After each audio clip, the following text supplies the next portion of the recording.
My name is Sarah and my husband Darren is a senior Lance Corporal in the British Army.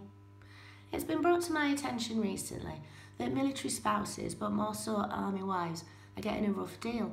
By this, I mean they aren't thought of very highly. This generally comes from a small dynamic of certain men of a certain age and the odd bandwagon jumper that doesn't know any better.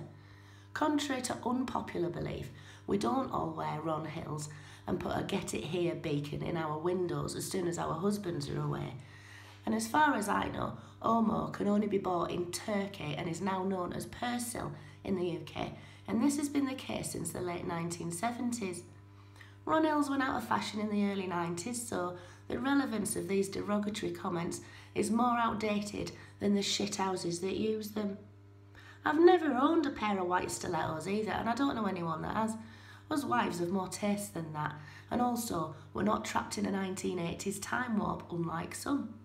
Even the word dependent is outdated. Most spouses have careers and even their own businesses now and often earn more than their husbands, so now who is the depender?